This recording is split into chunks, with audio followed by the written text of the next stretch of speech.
Hey, what's up everybody? Today I'm going to make a video on some of the brushes and brush pens and pens that I use to ink my comic book artwork. I did do a blog several years ago about these very same tools here, in comic book inking tools. However, I'm going to put like a little bit of some application and actually demo how I use some of these different pens. So first of all, let's take a look at the different pens that I'm going to be talking about here. And on the surface, when you look at these pens, you know, they're pretty much, they all look the same, but obviously they've got different sizes, if you know. So this one is a, let's see if I can get that to focus just a bit more. Can we focus? Focus. So this is a Faber-Castell. It is a pen. Eventually it will, you know, dry out and I'll have to get a new one. But the size on this is called S. I forget what the actual point size is. There it is. It's 0.3. That's pretty small.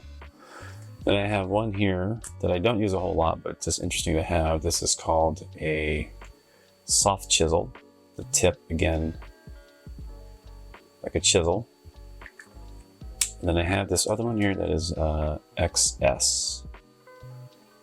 So XS. So it's a pretty fine tip. It doesn't have a number with it, but it's pretty fine, the tip of this thing. So there again, let me see if I can just sharpen that up a bit more. So there, it's a very fine tip. And then of course, you have what I do, what I use for the majority of my inking, which is this Kuretake ink brush. And there you go. Get that to focus. Yeah. So again, my favorite non-brush inking brush pen.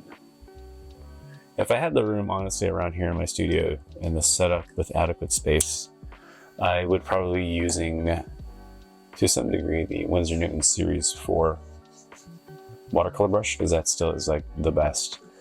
But you know, in all honesty, this is my favorite because of the convenience as well.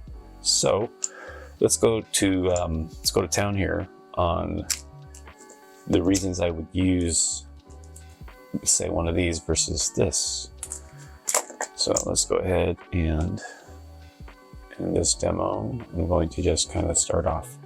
Let me zoom in a bit here so I get some more clarity. All right, so I'm just going to try and use like really simple illustrations here, not even full illustrations. So let's start with hair. So we have a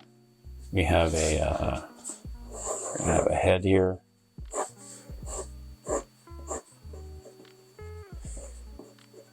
Going to be the ugliest head that I've probably ever drawn. I'll try not to. Again, this is a demo. Let me just forward through all this here. But it's going to be a basic head here, and here's hair.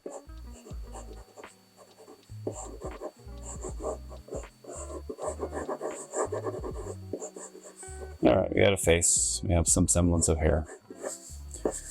And I'm going to draw another head here.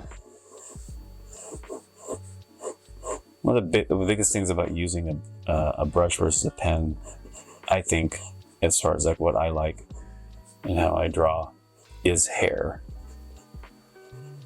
I'm going to kind of show it here in a little bit.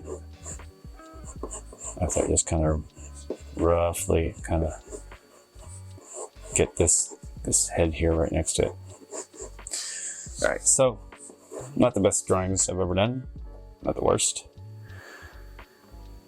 So if we, let's see, I'm going to start off with the small brush pen, 0.3, okay? So maybe what we do first, just to get things rolling here, is we can just draw the eyeballs of this character. We'll get these both going. And this demo is going to be mostly about the hair, but I just hate to kind of draw a face or to just ink some hair without like an actual face in there. So we're just going to put in some simple features. Easiest nose, you really want to draw, by the way, if you notice, the easiest way to draw a nose is to draw a little comma and to draw this funky 7. I'm digressing here, but check this out. Easiest nose, little comma, and the funky 7. And that's it. That's the easiest nose you can probably draw. All right, back to the program. So let's go ahead and give this gal a smile here. This gal too, we'll draw just a little bit of her chin here, put some neck, maybe a shadow here, and some other shadow there. It's kind of a slightly different shaped head, as we are all differently shaped for the most part.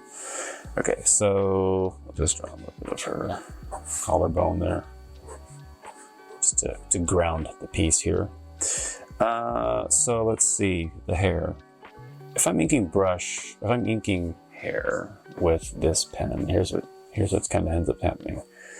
And I used to do this a lot, obviously, before I knew how to use a brush, an inking brush. But when you're using a pen like this, you can totally draw hair with this pen. And like in my teens and my 20s, and probably in my 30s and slightly later or earlier or even further, I used pretty much a pen to ink everything that was rendered or drawn. Now in the past I did use a brush when I had to cover like a large dark area of whatever the artwork was, right? But as you can see with this pen, you know, if you wanted to add volume, you would have to kind of thicken, kind of like draw and thicken up manually here. And this is a cool look, and here's the truth. If I'm drawing something on the comic book panel, and the panel is small, and the details are small, the characters are small, I probably would use a pen. See, this is why it depends.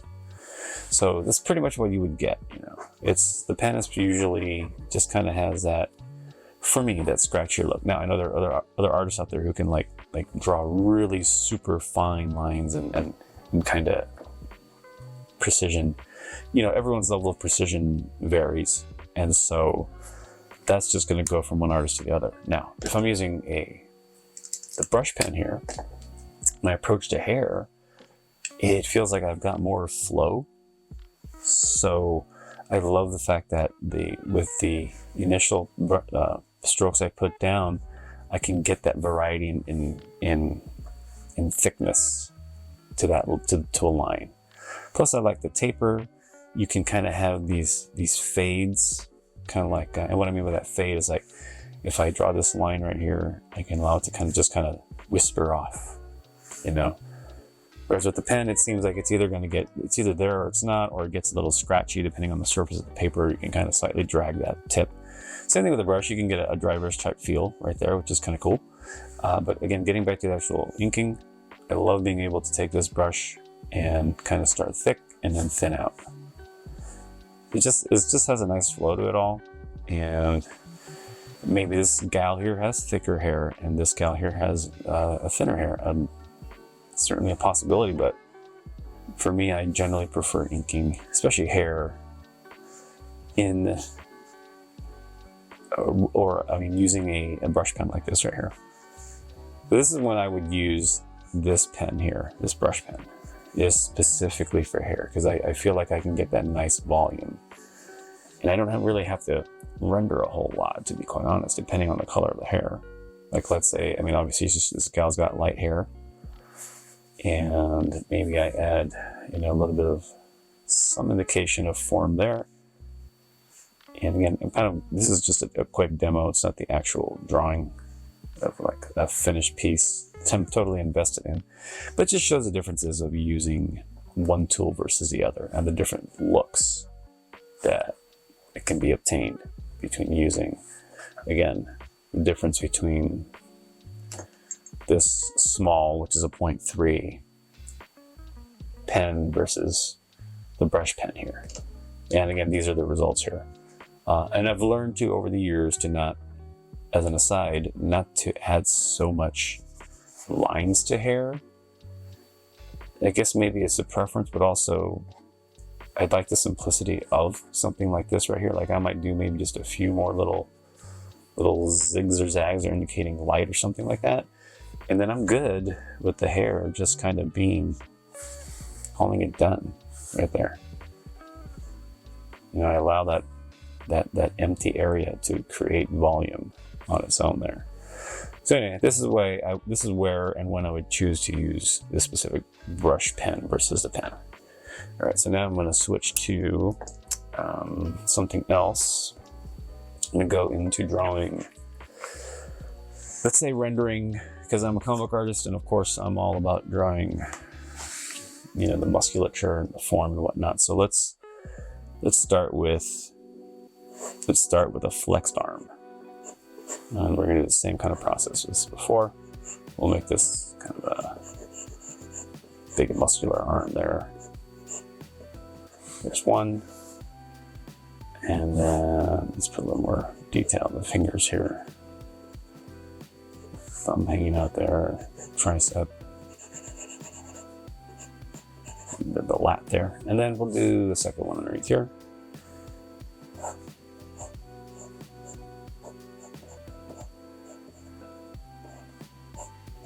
I've drawn this pose probably a million times, and it is like a no-brainer for me to be able to draw this pose. We've all seen this pose. We've all made this pose. Show me your muscles, flex an arm. Okay, so we got two, essentially the same piece of artwork here, right? So going back to the pen, let's go with something, actually we'll go with that same number 3 pen here. So back in the day, yeah, I would use something like this because, in all honesty, back in the day, I had that fancy set of drawing pens, which are actually like meant for grafting. I think they were Pediograph. What were those particular brands called? I don't remember, but it was the really, and I'm not talking about their markers, I'm talking about those super duper fancy pens. They were Pediographs that they were built of like a cartridge, and you had a needle for the nib going through, and you could totally pull them apart. And in fact, the ink that you used would probably clog some of the finer pens, and they had this machine or this little accessory where you could basically submerge the pieces of your pen and subject it to these vibrations to shake all the dry ink loose, which was pretty wild when you think about it. To me, it just ended up being way too high maintenance. So here is the approach of inking an arm with this pen here. Now, as I mentioned before, like in my teens and my 20s, I used to do a lot of this type of rendering, but this is what this pen is really good for here. See these kind of like quick little, let me zoom in really tight here so we get, again, a really clear picture of what I'm doing here. These kind of tie-ins here, which I really love doing here, this kind of like it's almost like I'm scratching the paper. Truth be told, I really love this type of kind of like that scratchy sound. I don't know if that's coming through. It's probably not because I'm mic'd, but if you're an artist, you know, there's that scratchy sound that feels good. I mean, at least to me, like just to be able to make that and just see it kind of form and create texture. And so to me, and we'll draw some gnarly veins on this guy's forearms here. But to me, this pen again allows for really getting in here and kind of almost noodling around with these details. And so I love sketching with a pen as well. I should mention that. And so this is what this would end up looking like. And I just also want to mention that there are ways to combine the two as well, between the brushes and the pens, you know. But if I was the kind of artist that was just using these pens, this is what I would end up doing pretty much. And again, this is how I would ink render.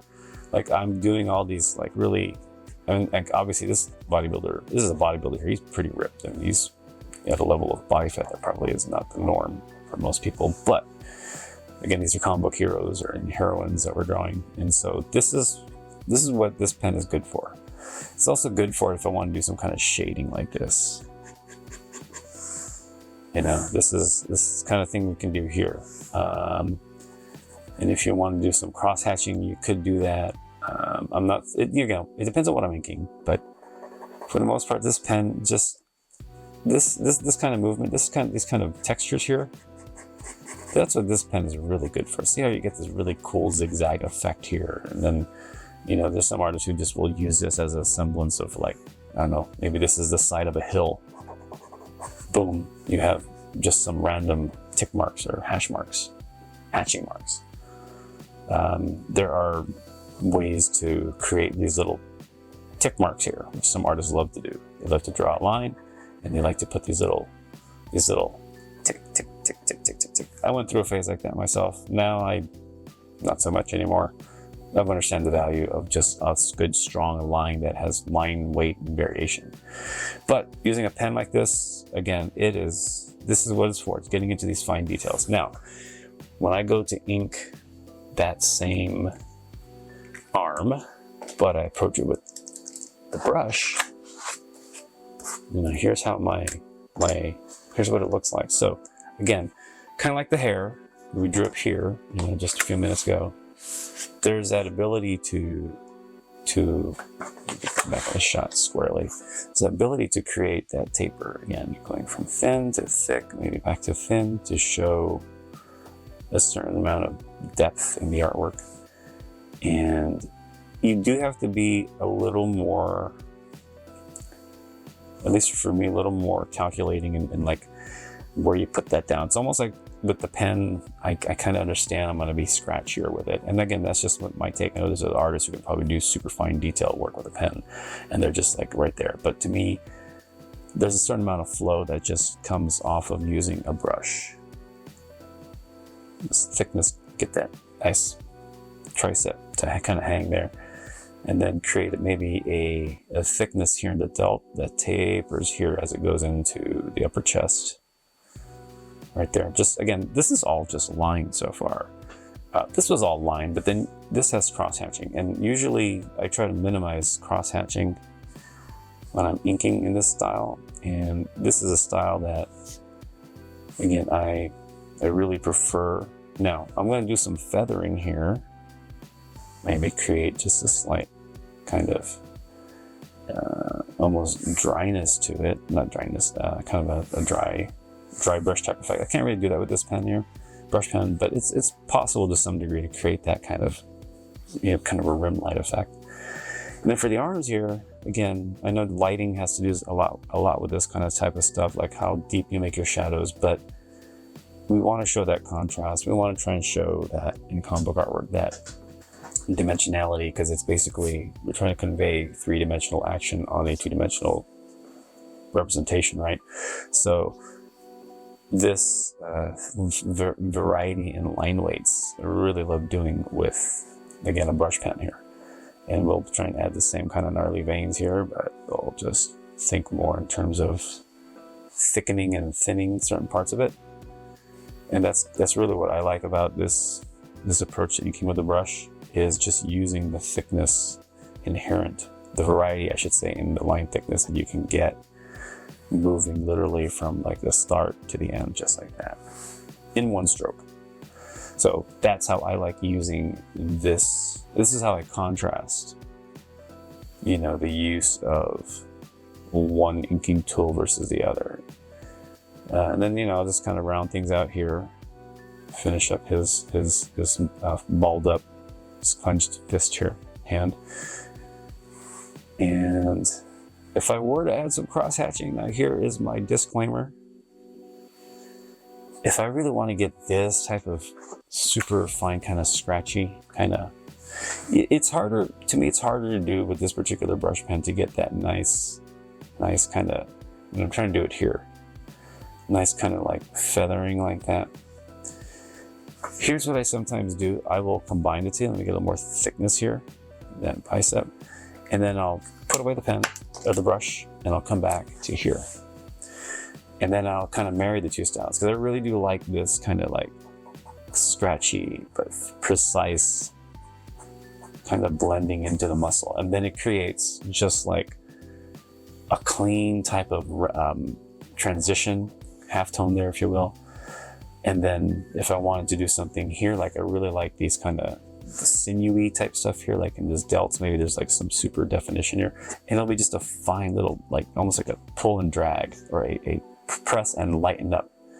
And then you start getting like the, like, I guess, striations. So, and then that's where the marriage of the two tools comes to fruition in my case. I'm blending the two, and now I'm getting both the thickness of the line weights, kind of like in these shadow areas here, kind of being inner, you know,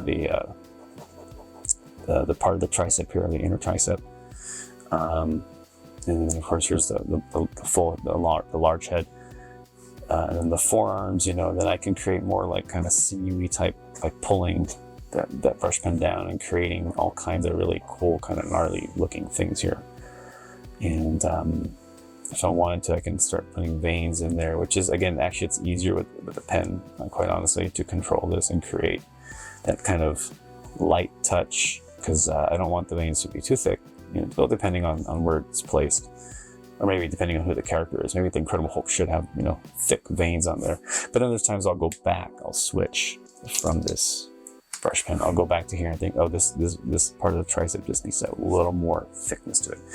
And then maybe add more shadow there. Maybe I need shadow here, kind of thing. And then all of a sudden we have such depth and volume, and then I'll just start going crazy right here, kind of using some dry brush to kind of add some final flourishes to the artwork. And just kind of then from here, kind of approach the drawing and the inking phase as trying to create more of a sense of volume and depth. So yeah, so again, here, as we pull back, pull out of the shot, you know, again, inking, you know, the differences between inking with this small brush here, this pen, I should say, here, and then using, this is for the hair.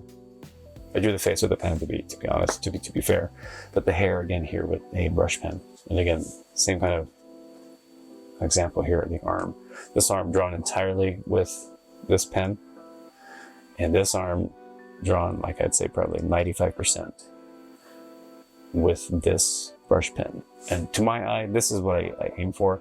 Not saying you can't get this type of look with this, with a pen, but just the flow and quite honestly the state that it puts me in creatively when I use a brush pen like this to create this type of effect.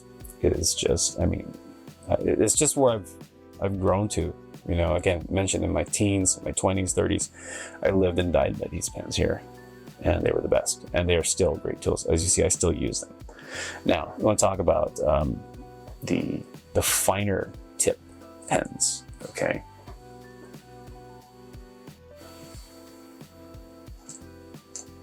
All right, let's talk about these finer tip points. And what I mean by that is basically you have this XS.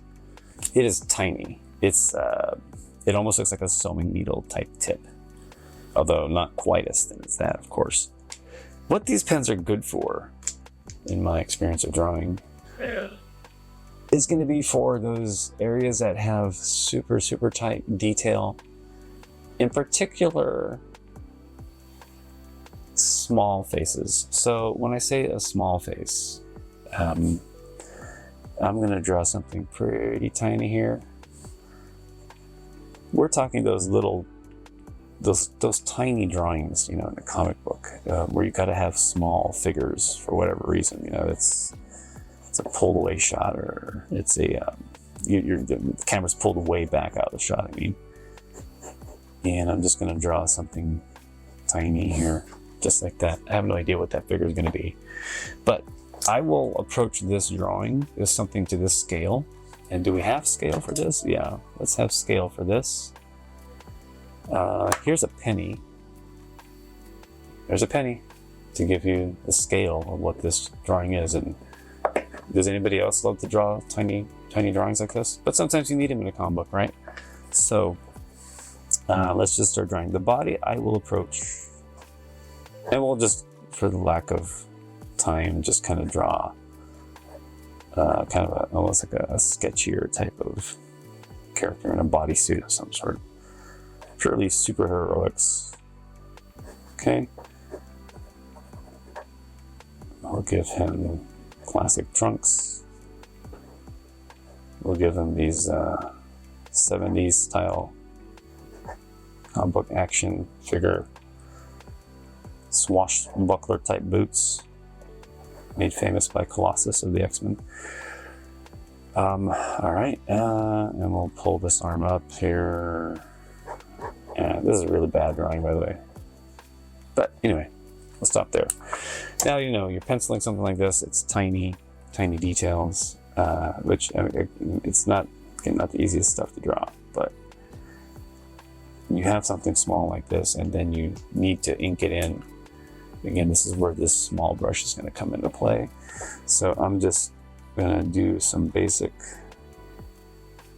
some ears.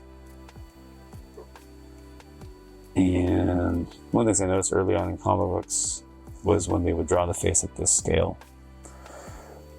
they would just put maybe just the eyes.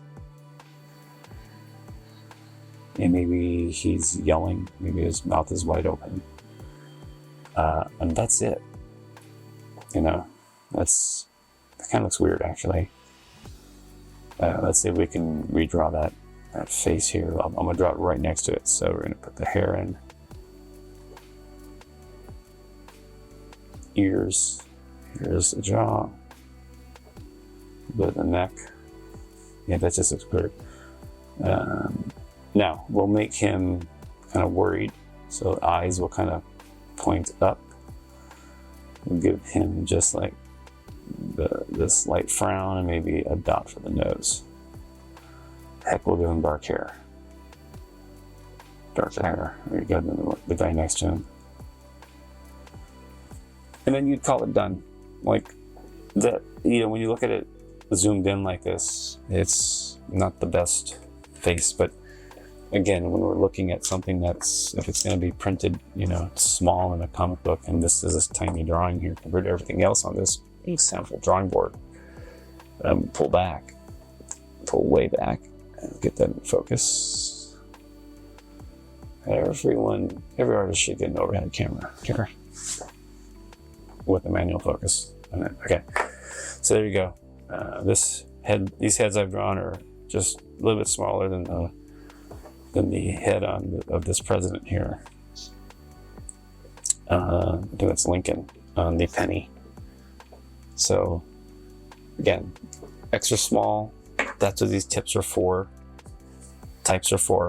I would say also this could come in handy if I wanted to go back in to a drawing like this, and I wanted to, let's say the pen that I used before was just a little too thick, and I really wanted to get into here and maybe really focus on eyelashes.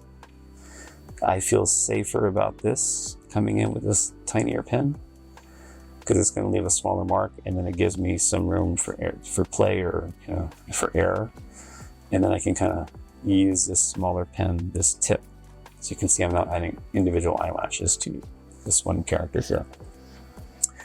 And also, honestly, like these pens, you got to be careful how you treat them because they do have a super fine point, and they can wear out or maybe even break if you don't develop a light enough touch. But one of the things it's also good for is a little bit of rendering, like a little bit of like what I call the double line shading, just to add some dimension. So kind of like a double line type of shading is where I would kind of maybe go around the edge here and create this somewhat kind of like effect of gradation. It is fair, you can use that. That's you know, you can use these pens however you want, but using this super fine point can lend itself to creating a little more subtle shading. Again, it's a smaller tip. It allows you to get away with, again, doing some kind of like delicate shading like this. And again, something that, again, could probably play well into here. And I could use it here for the same type of thing.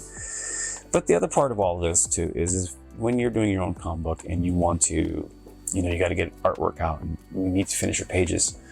Like I can't spend too much time trying to add a bunch of rendering to the page because, you know, I need to get the pages out and get them done. So You know, these are the reason. These are just to circle back. These are tools I would use here. And then there's one that I showed as well, which is called, or which is an SC. There's the S, the chisel, soft chisel.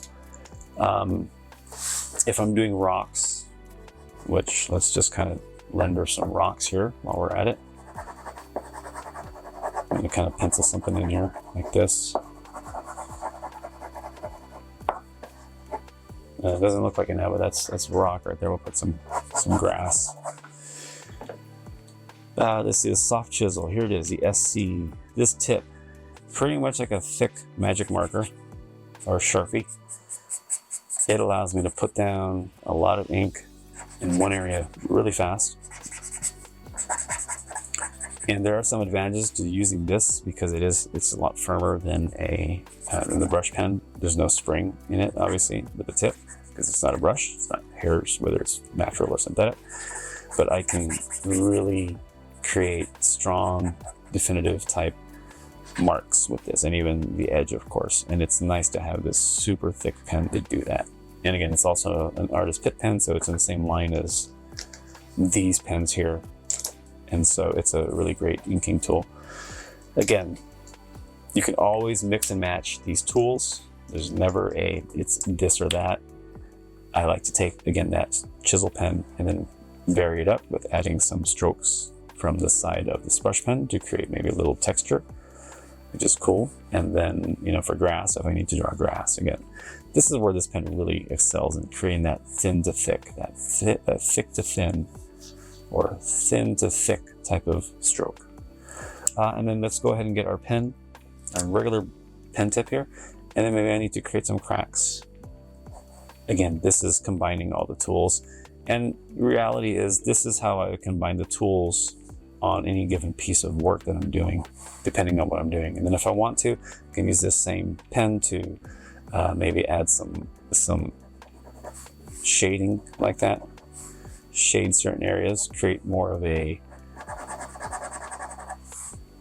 shadowed area where you can still see some of the it's not black, but I'm trying to create a semblance of a gradation or a variation in tone, as you can with a pen, as you only could with a pen like this.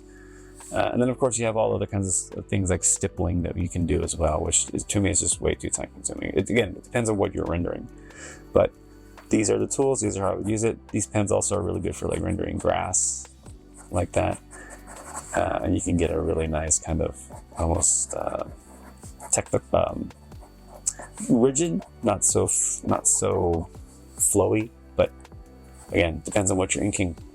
So again, these pens have tremendous value. This was just a little video here on how I use these different pens. And again, I do recommend all these. These are what I use like 99% of the time. The only time I would, again, I mentioned at the top of the video, if I had more working space around here, because my space here is pretty crammed where I'm working here, I would totally set up an area for an inkwell for my Winsor Newton No. 4 brush, Series 4 brush, and I would just go to town. But again, the convenience of using these tools, plus if I'm traveling and on the go, these are a lot easier to carry along with me if I am on the road somewhere. And it's just a lot easier than your traditional brush, your dip pen or a regular brush that you'd have to dip into ink. Then you need water and you need towels and you need to clean them and make sure they don't dry out and all that stuff. So just maybe if I ever become a full-time artist, maybe that's something I'll do. But for right now, we're just making comics using the tools we have at hand and having fun doing it. Thanks for watching this video. If you like what you saw here, leave a like. If you want to subscribe, that'd be awesome. And catch you in the next one.